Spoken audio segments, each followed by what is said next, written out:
we meet in an hour of change and challenge, in a decade of hope and fear, in an age of both knowledge and ignorance. If this capsule history of our progress teaches us anything, it is that man in his quest for knowledge and progress is determined and cannot be deterred.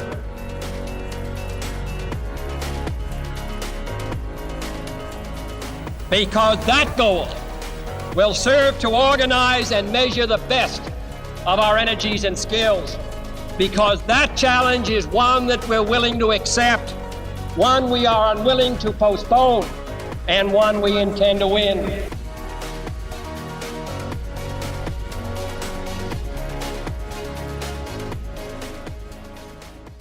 Welcome to another episode of the Energy Impact Podcast. Our guest today is Josh Posamentier, the co-founder and managing partner at Congruent Ventures. Josh, great to have you on. Great to be here. Thanks for having me. Yeah. So before we hear about all your work at Congruent, tell us a little bit about yourself. Where are you from?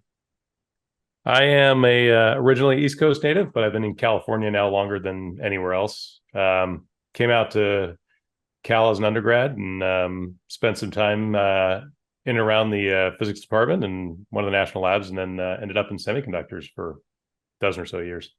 Okay. It feels like you just sort of glossed over, yada over a whole bunch of stuff there. So East Coast kid. So why go to Cal? So I did study physics as an undergrad, and Berkeley was one of the top schools at the time, and probably still is, and had better weather than a bunch of other places on the East Coast.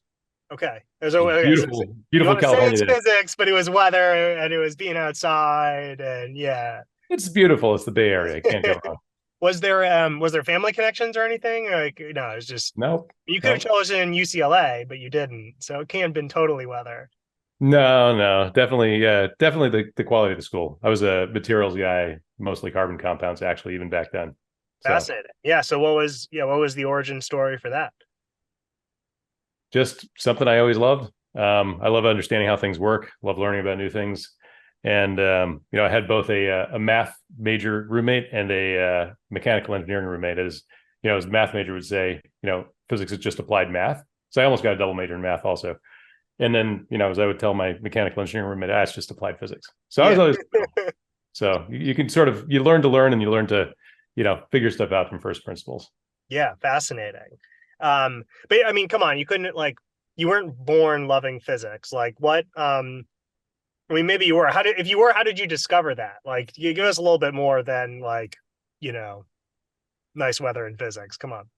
I've always liked understanding how things work. I think one of the first things that sort of told me that was a physics thing was breaking my leg in 7th grade, and then having to spend some time in the library, and ended up reading a book called Physics for the Inquiring Mind, which is like, physics for the layperson, just very, very high level, very minimal math. And it was like, wow, this is pretty cool. Just plug this into that, and all of a sudden you figure out how fast things go and how they interact with one another. So that's pretty fun. Yeah, and I guess that would be like the perfect time where you've probably had enough math and enough sense of space in the world to sort of for it to capture your attention, right? Yeah. And you could sort of build on that over time. Yeah, honestly, the more you peel the onion in the field, the more everything kind of ties together. Yeah, right. We're not quite a single unifying model for everything, but getting there. Maybe with AI, we've got a little more horsepower to sort of write that all out, right? Maybe. Okay, so applied physics, the sense of how the world worked, and how did the actual career evolve from that? So I graduated not really knowing anything. Coming out of Cal, it's like a research institution. I was doing research and decided to bail out of grad school and try to figure out what was next. And let's see, turned out a lot of physicists go into semiconductors, mostly on the process development side. Not something I had any interest in. And so someone who's also a Cal physics graduate pulled me into the semiconductor industry, where I think one of my very first interviews into that universe, they asked me a bunch of technical questions, and I literally barely knew how a diode worked. I could tell you how a diode worked from first principles. I couldn't tell you how a transistor worked. which is maybe a little embarrassing and maybe not quite who you want to be like designing chips. But, fast forward and I got to do a lot of really cool technical work across the spectrum on or Intel's earliest wireless chips through a couple of acquisitions, Intel's first optical telecom products, and then ended up in Intel Capital incubating and investing in new businesses. Fascinating. Okay, well, yeah. So you went from this like understanding you could describe the theorem but not the processing to like investing in businesses that did that. I mean, give us how did that evolve? Like you started in the commercial space, you just asked people a bunch of different questions, or you went to the library and got 12 different textbooks? Like how did you go from there to there? So, I mean, my entree into the investing side was actually on the technical side, really. Talking to some of the full-time investors at ICAP, being a technical diligence resource, and then being like, this might technically work, but why would anyone buy this thing? And that was sort of like this slippery slope into the business and marketing side. After a few years of that, I was like, I should probably go back to business school and actually like learn this stuff for real. And so I did that and did a dual degree program between Berkeley and Columbia, ping-ponging back and forth between coasts. And it was a super fun experience, especially as someone with a technical background getting to do business school. I worked in the economics department at Cal and statistics department as an undergrad because it paid pretty well. And never taken a statistics class outside of like stat mech, and never taken an economics class. So I came at those from a very different outside experience, which is fascinating. I think that's not necessarily how most people approach those, but you really want to understand how things work in different parts of the world. Economics is actually pretty cool. Systems dynamics, and all that systems modeling and all this interesting academic work going on in econ and stats is just absolutely fascinating for someone coming from the tech side. Yeah. Did you find that your sort of technical and maybe physics specifically background gave you a different lens or like a different way to understand the economic principles? Not as much. I had one operations research class where everything kind of looked like a physics problem applied to the real world. So, money goes in, money goes out, or you have something, called bullwhip effect, which is something you see in supply chains all the time. And there's literally physics models that predict exactly the same behavior. It's just, it's a bunch of springs and masses. They kind of do the same thing. Oh, look, the equations are literally the same. And it's fun seeing the connection between the real world and the sort of business information world. Yeah, I had that experience with like some of my math education, and then I took econ, and it was like, look, we're just talking about integrals and derivatives here, and it just never, right? Like this is undergrad, so it never really got to that level, but it just like killed me. That connection between math, physics, and econ was just like crystallized in the first week for me. But it was only because I had that sort of background first, which is unusual. We don't do it that way in our education system. No, I mean, I'm a proponent of teaching, math and science, simultaneously. They're all interlinked. I mean, calculus was invented for physics, and physics is derivative of calculus, no pun intended. But it's fascinating when you actually end up seeing those connections. But I didn't stay for like a full, MFE or anything like that, but certainly had friends that did. So I got a taste of it. And decided I want to go back out into the real world. Yeah. Yeah, no, that's fair. Similarly, I could see how those equations sort of map, but to me, it was more of like really understanding things in terms of velocity and slope is like super interesting in how I approach the world, at least. So that's cool that you kind of had a similar, probably more academically rigorous experience. Okay, so you did your MBA. Then what? Like, was the idea to switch directly into direct investing, or you just kind of wanted to explore the business world, and where did that take you? Well, so in a usual grass is greener kind of mode, I actually went and started a company basically last semester of business school. And, this is like late 2007, early 2008, not the greatest time to raise capital. The world sort of imploding and, liquidity locked up and stuff. And so I ended up bootstrapping and selling that without actually taking any outside capital, which, is definitely a piece of advice I've given to more than one founder. It's like, maybe a smaller overall exit, but you own the whole thing. So that actually has some pretty good math associated with it. So yeah, went and did that. And then after selling that company, company called Blipstream, I was definitely more interested in figuring out a way to get into the energy space specifically. It seemed like a great and growing space. And it overlapped a bit with some of my interests, like a lot of people, I like cars. And so I was like, it'd be interesting to do something with, electric vehicles, which were not even a thing back then.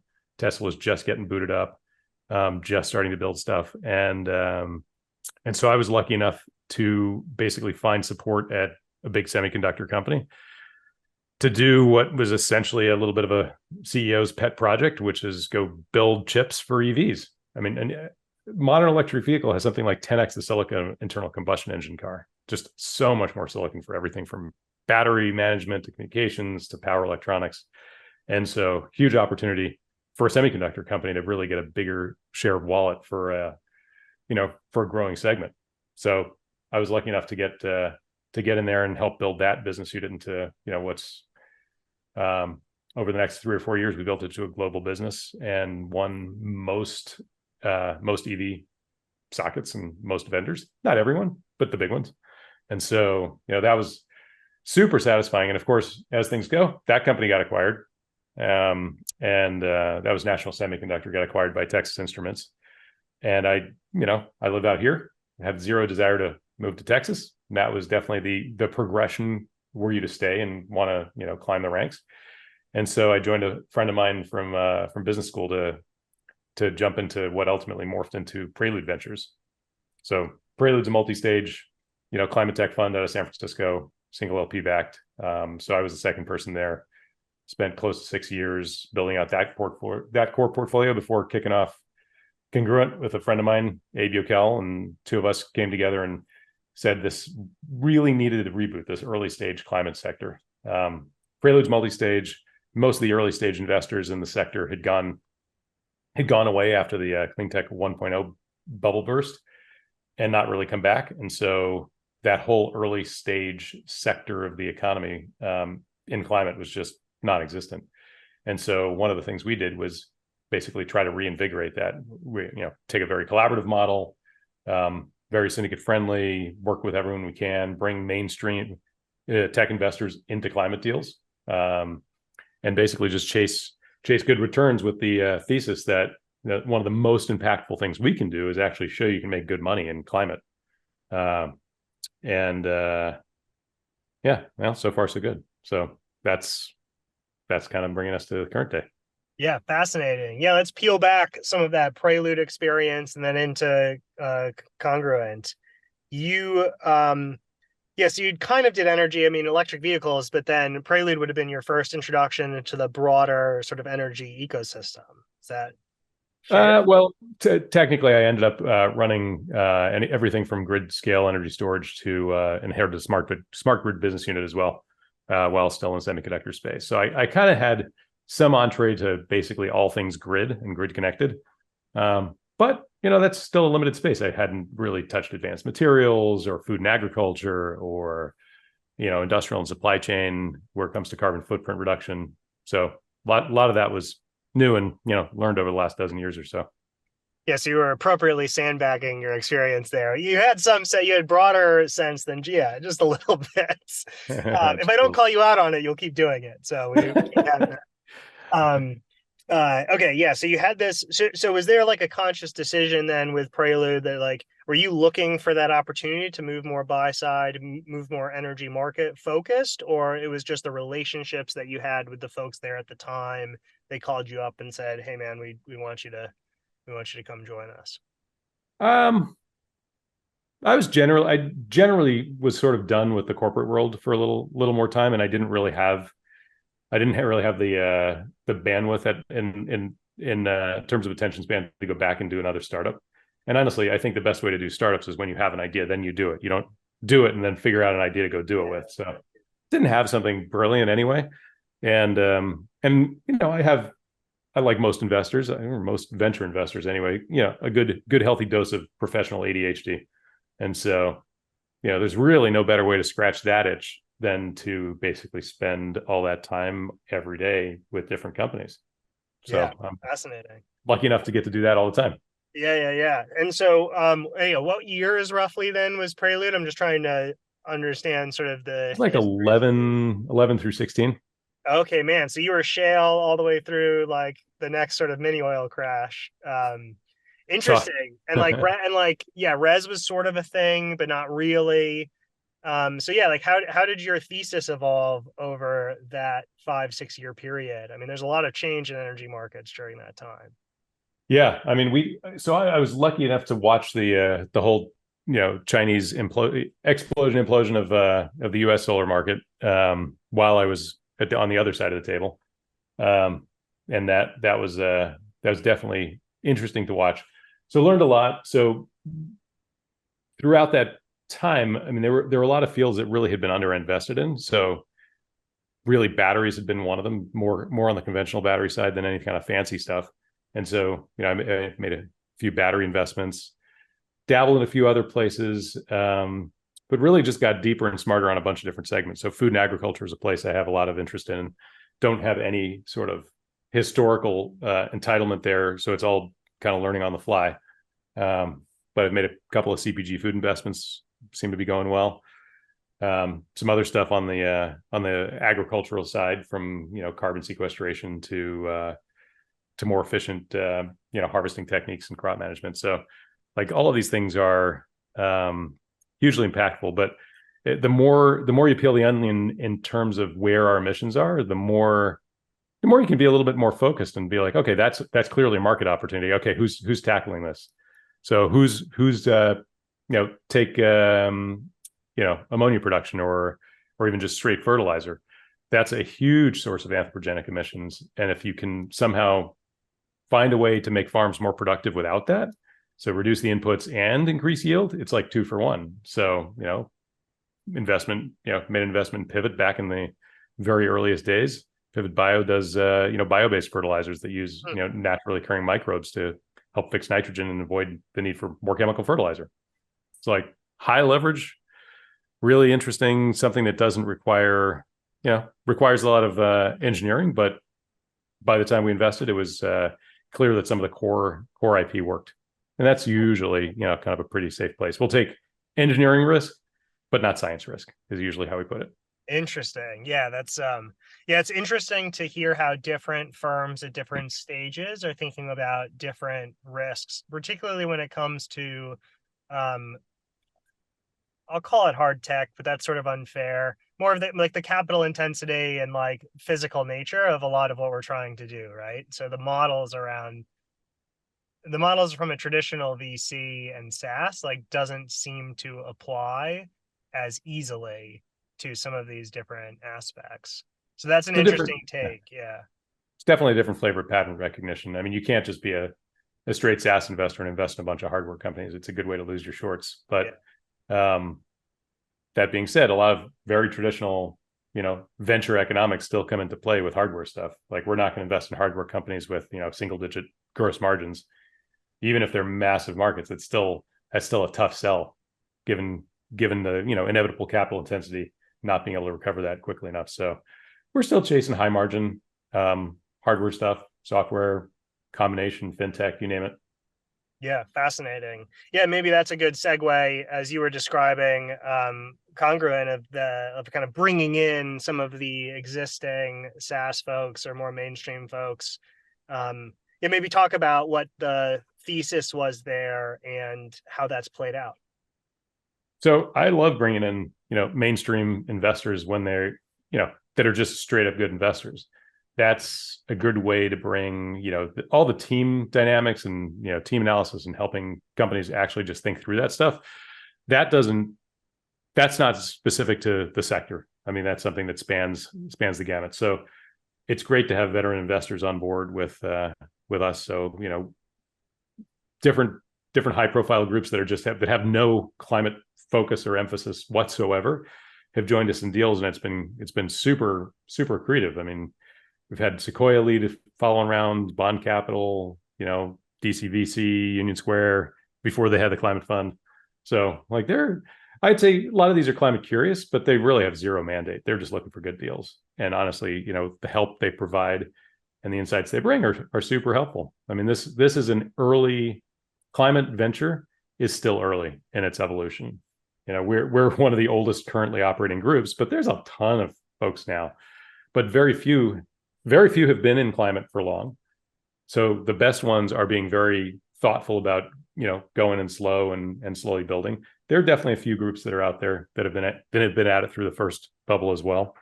But yeah, I mean, we're definitely lucky to have those guys as co-investors very, very often. So yeah, super cool.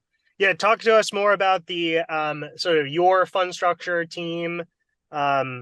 Like what separates you guys versus that sort of growing universe of funds, and like has that changed, I guess, from when you first started?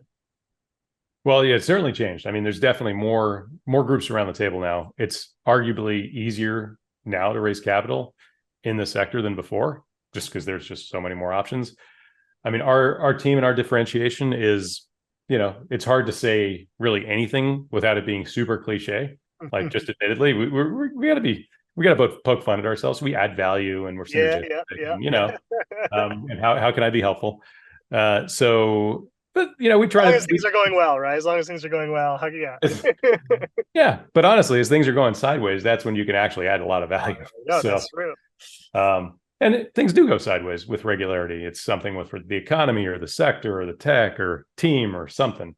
And we roll up our sleeves. We're super active on most of the deals we do. We lead most of them. 3 out of 4 deals, we're the first institutional money in, period. And so we try to basically set the stage right. We try to help partner with, earlier stage entrepreneurs. A significant fraction of the CEOs in the portfolio and co-founders of the portfolio have never really worked at a big company before. This is like the first thing they're doing out of school, grad school or research, postdoc.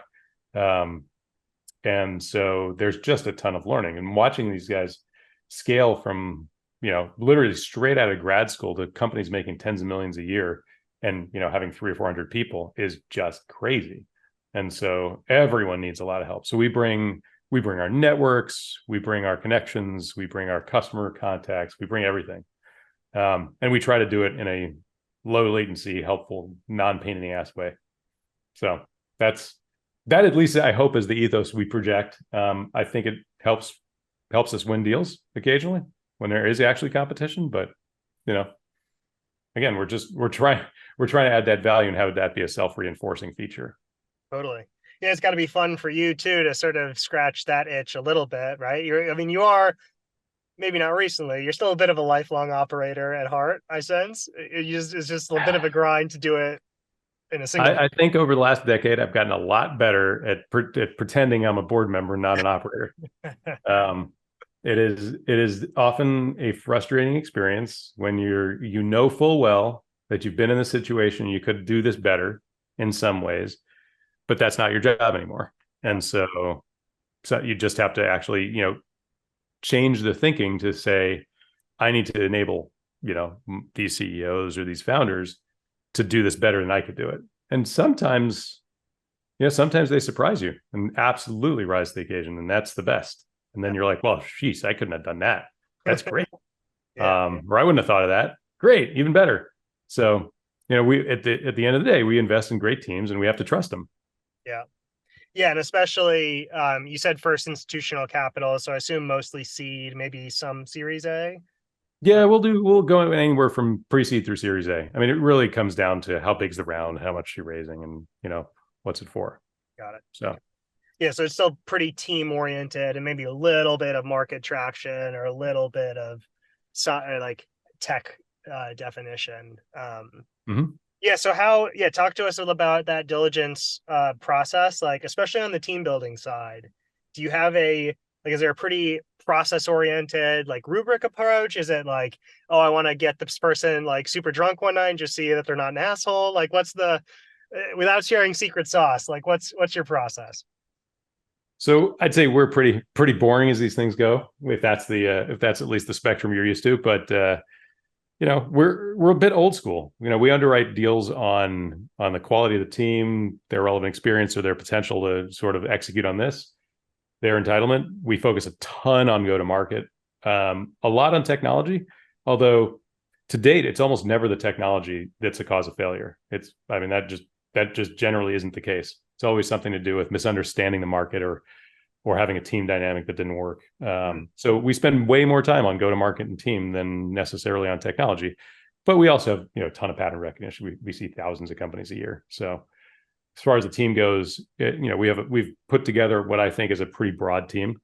People come from lots of different backgrounds. So we have people from chemistry originally, from chemical engineering, civil engineering, social sciences, lots of different backgrounds. And most recently, not everyone has been a deep venture investor historically, but of the 5 partners, everyone's been in and around climate or the space for most of their career in one form or another, be it running ESG practices at a big public advisory and building UN SDGs, to building solar and wind farms as civil engineer. There's a ton of different backgrounds, and we're all kind of generalists. No one's got a special niche they exclusively focus on. So it's kind of fun having the ability to span a wide range of kinds of companies. You just learn a lot more that way. Yeah, no, super interesting. Yeah, maybe talk a little bit more about how you structure that. Everyone a bit of a generalist, like everyone's sort of hunting for opportunities. Yeah, how do you coordinate the team? Like, do you do like quarterly or annual like thematic updates, or is it all like, how do you actually go about sourcing? So later stage funds can do things like, create a thesis and then go boil the ocean for every single company in that space and pick one. We can't do that because as often as not, the companies we find did not exist a quarter ago. And so it's just a little bit of an opportunistic deal flow. But, preparation is, the best strategy for happenstance actually working out in your favor. So we actually build, somewhat regular thesis development around new areas. Sometimes that's kicked off by something interesting we saw, a company doing X, Y, and Z, and we're like, that's interesting. Not a thing I've looked at. And then we go super deep and build out a more complete thesis. But sometimes you do that and you literally don't find a deal for 7 or 8 years. Yeah, right. So, our alternative protein deal, Meaty, came out of a thesis developed, I don't know, I put that together probably 7, 8 years ago at this point. And so having that finally, having a company finally show up that sort of meets what we were looking for is huge. And it allows you to move super fast because you've already basically done a lot of the groundwork. Same thing goes, one of these days, maybe we'll find something in carbon sequestering plant traits.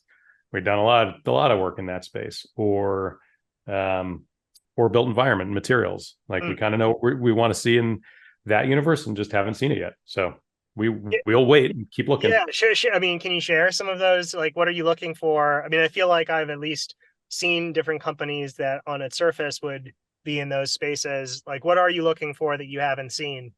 And it might be that these things are not practical or not possible, but still got a thesis. In the built environment, we'd love to see things that are carbon negative and cost competitive with current technology and yet have decent margins. So that applies to, say, mass timber construction or lower cost, carbon negative concrete and cement, to everything in between, better binders, more lightweighting of concrete that enables you to use less of it for a large building. So we've looked at all of these things, and for one reason or another, we haven't done them. I would say you just named the 3 legs of the stool, or that, right? Like, it's like pick 2 of those, right? I think a little bit. But I mean, that's usually the problem. I mean, and every once in a while, the unicorn shows up, and you're like, oh, that's what we've been looking for. So, I mean, life's too short to do the deals that are sort of on the outside of the margin. So, fair enough. Okay, what about what other deals? You mentioned a couple. Can you take us a little bit more inside 1 or 2 of the deals that you've been most excited about, or maybe that are the most recent, or that you think are the most unique? Oh, geez. Well, we've made 51 investments over the life of the fund, so it's kind of a lot of companies, and they're all my favorite children. I know. I ask every investor says something to that effect. So that's why I try to give you options, like which are more unique, which are like more topical right now. Like, what do you like? Share one or two of them just to get a sort of insight into practically how these views work in a real example. Yeah, well, I mean, one that's sort of top of mind because they just got a ton of press this morning is Fervo Energy, which does geothermal electricity, project development, tech-enabled project development. That team is is right out of the oil patch. One of the co-founders, expert in reservoir modeling, the other's a well completions engineer, and they put Fervo together to focus on basically geothermal development using all the R&D and all the tools that have gone into oil and gas over the last 15, 20 years. And, geothermal has been a really sleepy backwater in that universe for whatever reason. And it's just a shame that historically all of that R&D has not been brought to bear on such a target-rich environment. And so they have just announced this morning their first full completed 30-day flow test at 3.5 megawatts, which is like, world record for a single bore. And that's the first project, the very first one. They have a ton of power under contract already. They have, one of the biggest land positions around for the space. So the entitlement is huge, but it's really like the fact that this team had this knowledge entitlement from the oil and gas sector and chose to pivot into alternative energy in a very differentiated way. I mean, there's just not a lot of geothermal companies, full stop, and even fewer who are using, these modern tools that enable you to do lower cost development, lower cost exploration, higher output from the same kind of well bores, just one good thing after another. So we've been supportive since the first real institutional round. I don't know, 4 years ago, 5 years ago. I don't even remember how long it's been.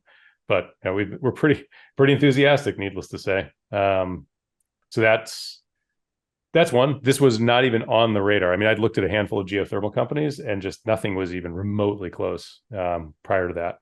So still incredibly bullish. And now they've just got this huge head start in terms of land position, tech stack, team, just A++ across the board. So that's one. So that came out of pure opportunistic left field. I met the CEO through can't remember if it was originally Stanford Energy Ventures class where I was lecturing, or one of the early cohorts at the Cyclotron Road Activate program, but like within a few weeks of each other. So that was a fun one. Continues to go well. One of the ones that came out of a long held thesis was Meaty Foods, alternative protein company. And I built that thesis a long time ago. I was looking for something with amazing unit economics, competitive with other sources of protein like chicken. So if you can beat chicken at wholesale, if you can be healthy, clean ingredient list, and ideally not genetically modified, not because I have any issue with it, but because a big chunk of the world does. If you can do all those things and be really, have really compelling unit economics and be scalable, that's super exciting. So, Meaty's out there shipping to, thousands of stores, making good money and margin across the board. That's ridiculously exciting. They literally the first one to check those boxes. And this is where like maybe a little bit of a tooth tight thesis. I mean, I saw Beyond a few times before and passed, unfortunately. Could have made a bunch of money there. But, these things happen.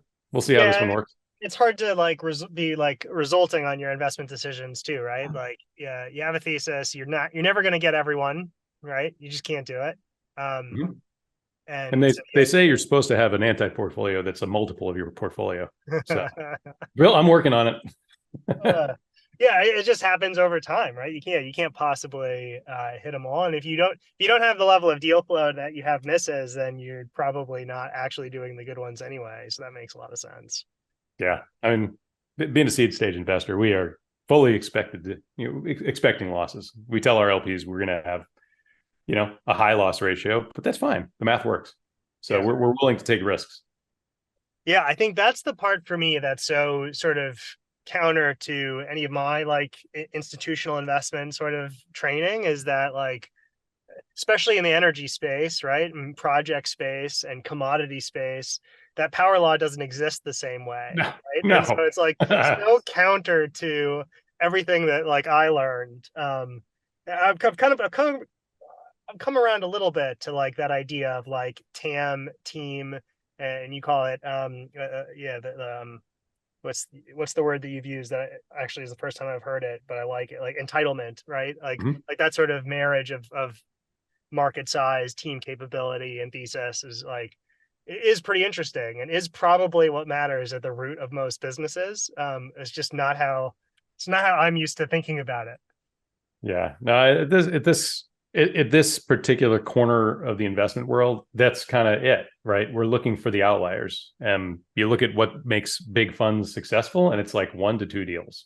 It's rarely 10 or 20 or half the portfolio. Yeah. And so, especially at the earliest stage, there's always going to be a lot of fall off. And the key is identifying what's going well and what's not as early as possible, so you don't keep putting good money after bad.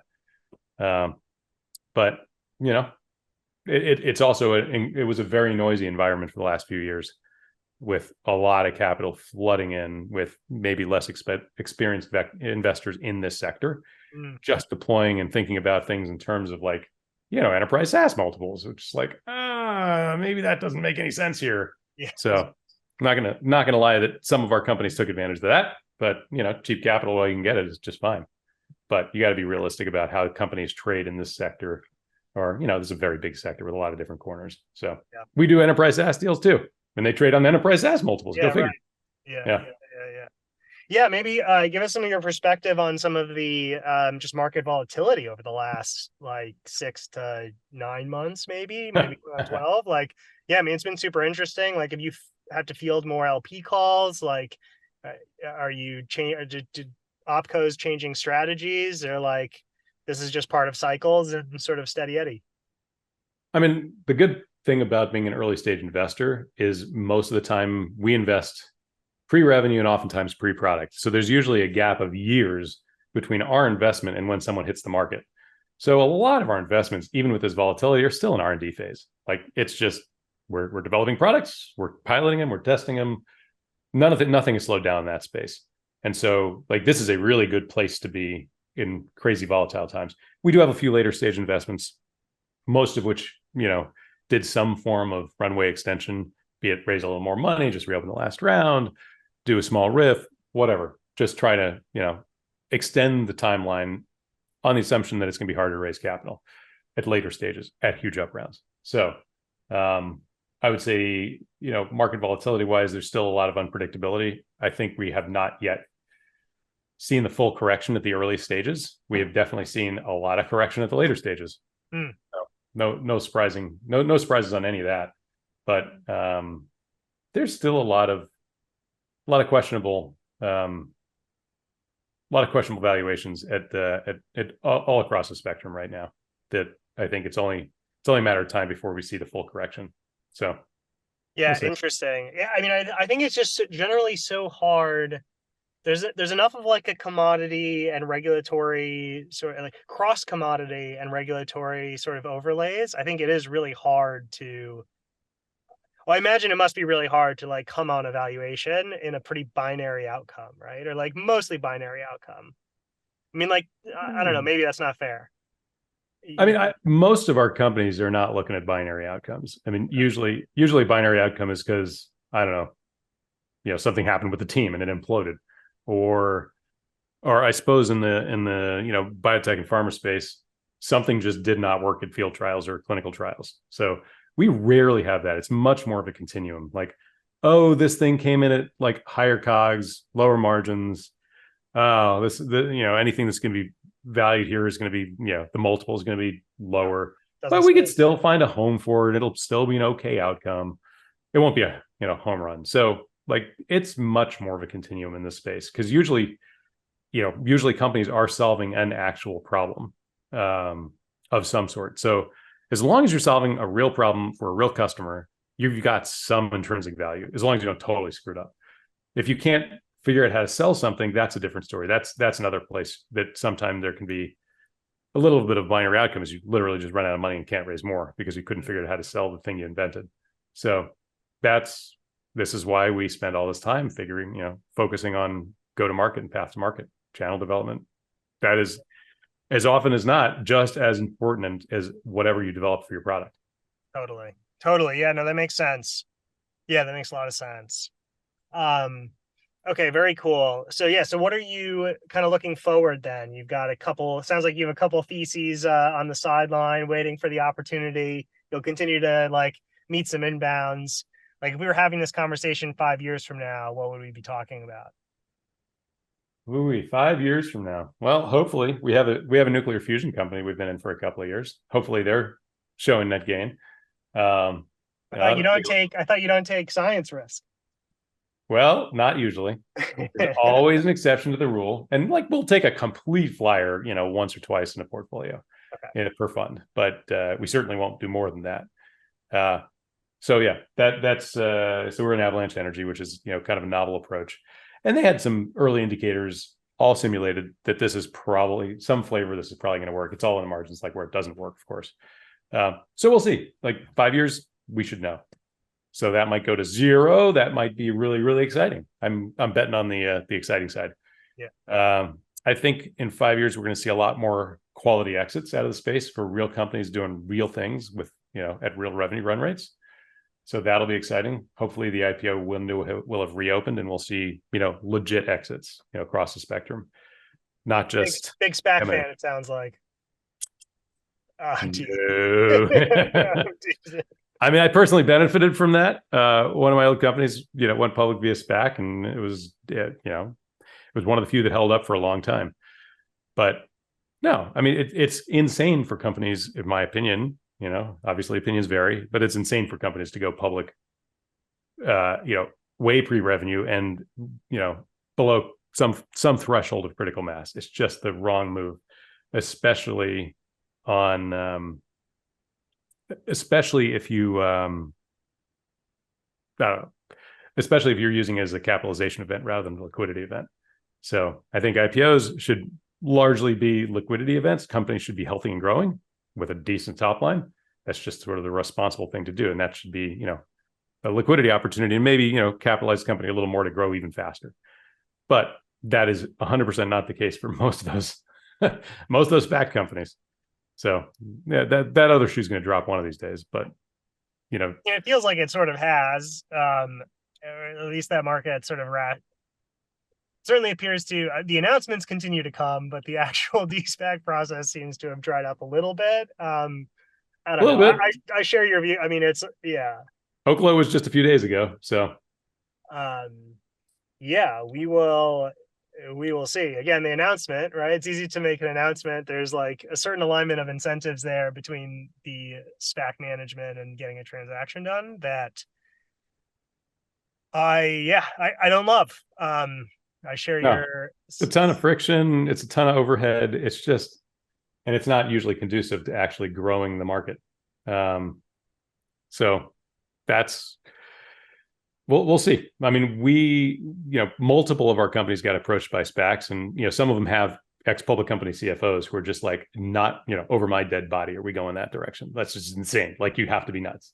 And I have friends and colleagues that at or backing existing SPAC companies who were just like, that was an absolute unmitigated disaster.